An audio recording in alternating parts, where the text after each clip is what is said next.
So, maayong hapon, sir. So, ako din si Cherry Boy at sir din. Kani din ako mga kauban. So, naday may mga pangutanan sa imo, sir, about FFS. So, pwede ba niyo mga tubagan siya? Tira. So, can you share your personal journey and experience with the Farmer Field School program and how it has influenced your approach to farming? So, ang akong journey sa FFS kay nindot siya kay nakadagan nakatunan labi na sa rice na ang rice ra bagit ang ang main staple food na tapos wala kayo knowledge siya nito. Pag ang pinako sa FFS ni mas daghang nakatunan labi na sa pagatiman ini og usaon pag atiman ini nga maka-harvest kag dako din. So naka-influence sa ko ang panglantaw sa farming kay kuano kanang mas maginahan ko nga maghimo ko og farm sa puhon nga mas maginahan ko makahimo ko og farm puhon. What specific agricultural practices or techniques did you learn from the Farmer Field School that have contributed to your success as a farmer? So ang mga agricultural practices nga akong na-learn dito kay kuan kanang mag-land prep ta dapat balance siya o dapat well-leveled field siya nga wala dapat mabukol-bukol, and then ang tubig dapat is maintain nga 2 to 3 cm lang dapat ang tubig sa kalalom, and then kung magplanting magtanong naman galing ta is dapat ko nang sa isa ka area dapat kay dapat kanang dungan ang pagtanom kay kung dili man dungan kay magdepende sa rats example dari kay wala nagdungan diri sa fish ang chikas nag-land field pa then dari kay nagtanom na. Then pag muda po to ang rats mo, madagan dito din dari sa pikas wala kay rats. Then pag gumana to dili na po nang inanaba nandungan dito maglaylay bitaw ang kanin. So magamay jud ang harvest sa humay. Leon dalan pa kay to ako nahibawa na to katong mga kuan pa. Kung unsang manghimuon sa pag-test sa yuta, labi na sa MOET, then sa MOET analysis, then sa ISA nga pag unsa ang pag-ISA kanang ilantaw nimo kung pila na ba ka-population sa mga good and bad insects dato nga nasa kanya.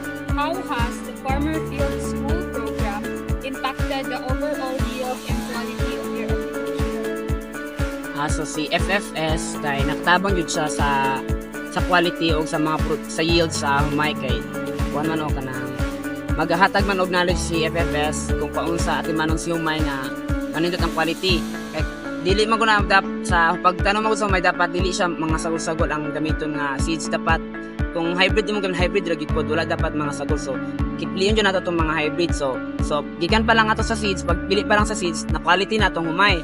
Then sa yield dito na musulod ang mga katong mga key-check 1 to 9 nga mag well-leveled field and plant synchronized planting. Dito na musulod ang yield nga pag matuman to tanang key-check 1 to 9 kay kuan nato mudaghan ang yields. Could you highlight any challenges you encountered during your journey with the Farmer Field School and how did you overcome them?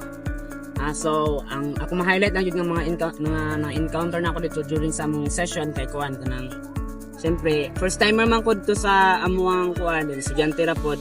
So naglisod jud ko panabot kay siyempre wala gud ko nag hands-on ang humay, and then dito pero na-overcome na ko siya kay siyempre yung mga queries ato mga curiosity mga mangutana gito sa mga ipangutana di na to mansiran naman po, so ma-overcome mo na ko siya din masabtan na po siya at the end. In what ways has the knowledge gained from Farmer Field School enhanced the sustainability and environmental friendliness of your farming practices? Okay, so si FFS paano siya kanang si FFS naghatag siya knowledge about sa pagtanom sa rice o ang sa yield kung paunsa mo dagan ang yield, and then at the same time naghatag po sila knowledge kung paunsa makales sa paggamit sa mga chemicals. So pinaagi ato sa ilang mga knowledge nga gihatag sa tuwa is makatunta kung unsaon ang kanang sa mga crop rotation, di ba, kay mostly sa fertilizer chemical man ang ubang fertilizer, di ba, mga tawag commercialized man ang mga fertilizer kanang mga nitrogen. So na may pinaagi na magtanom ta og munggos sa basakan, and then ipaturo kundo sila din muna to itong mga fertilizer murag sa green manuring man na siya tawag din kanang idili na to kuha ng mga uhot kanang uhay mga panicles bitaw nga nasa nabini nga sa naputol di na to nakuha kay mudungag man po to og fertilizer dito. So pinaagi ato makuha na nato siya ma-minimize na to ang paggamit sa chemical o mapadayon ang sustainability sa environment.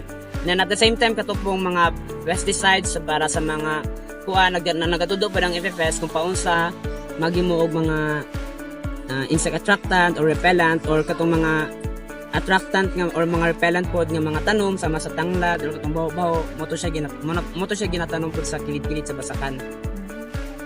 Can you share a specific story or achievement that you attributed to the skills and knowledge acquired through the farmer field school?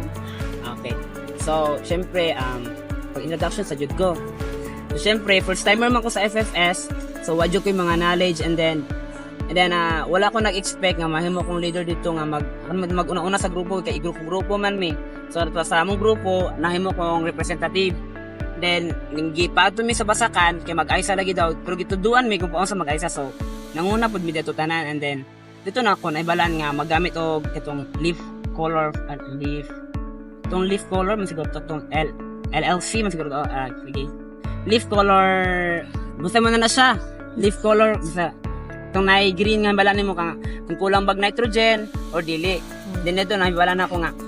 So, kung maka-hands-on jud ay ko is mas makuha yun ako mas makatunan ako kay kung katong kung theory na nila ang ISA dili na ako siya masabtan sa manang anara ko din dugay kay kung nakasabot din katulgon ko na minaw then pag adto na mo sa sayo sa buntag kay dito na ako nasabtan nga inano yun pag ISA din so dali ra day kayo pod iyapon ra ang mga insect na diadto then dapat kanang kung usa ka mo tamak sa basakan ng taon sa imong palibot ug ang ilang taon sa imong palibot kung nabi naggalupad-lupad ana ba so ilang taon ni mo to kanang na tawag na basta mo na to siya. How has your participation in the farmer field school influenced your community or fellow farmers? So, naka-influence ang akong pag-join sa FFS sa mga farmer kay nagaingon ko sila nga pun is mag-trainer ko sa inyo kung paunsa nang mag-atiman sa humay nga makadako ta og kita and then makales po ta og gasto. So, muna akong ginaingon sa mga farmer labi na dito sa mga lugar sa Diplan nga may sigaw ko nga magtanong ta gumay manghumay ta ani pun ana ba din ako may mag-trainer nila podaguman. Were there any unexpected benefits or positive outcomes from the farmer field school that you hadn't initially anticipated?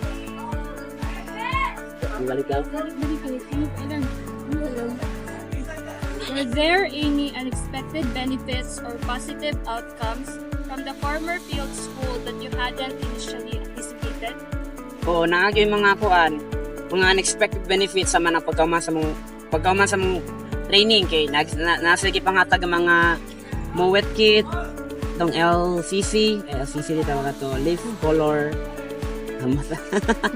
then LCC then katong mga books kan mga brochures bitaw tanan kompleto na dito tanan ang weed management, mga beneficial organisms o mga bad organisms and then sa weed management o water management ang mga booklet tanan gihatag-hatag mura to akong mga unexpected nga nadawat.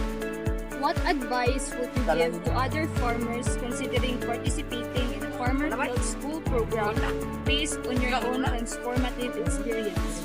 So, akong ikahatag nga advice sila nga para mo participate sila sa FFS kay i-grab nila ang opportunity nga kung mahatagan sila opportunity nga mo join sa FFS kay dako pa siya tabang jud sa pagkuhan sa humay labi na sa pagatiman sa humay. Then ato makales man gud sila kung nasa mga knowledge about sa FFS na ihatag. So, mura gyud ka advice nila nga mo join sila, grab the opportunity kung naa man galing. And then kung wala man galing FFS na hitabo, at least maki-coordinate sa barangay nga nabay na hitabo nga training sa agriculture inani sir inana marat akong hatag. Looking ahead, how do you envision the future of your farming in divorce considering the impact of the farmer field school on your skills and practice? So nakita na ko sa future no nga nga pun is makapalit ko og makapalit og yuta para sa kahumayan nga maghumay bitaw ko. And then syempre kay gilantaw man ako sa future nga pag makapalit ko og yuta then makakuan ko og humay dako gyud ako ang income kay tungod gamay man akong gasto tungod kay nagapractice man pug ko sa kanang sustainable farming ba agricultural farming sa organic agricultural farming pod na i-practice mo po na sa FFS kay pero magamit ka po na siya og mga chemicals pero last resort na lang na siya. So thank you kayo sir sa imong time nga gihatag sa amo para ansira na mo Haters talk, but there's nothing you can tell 'em.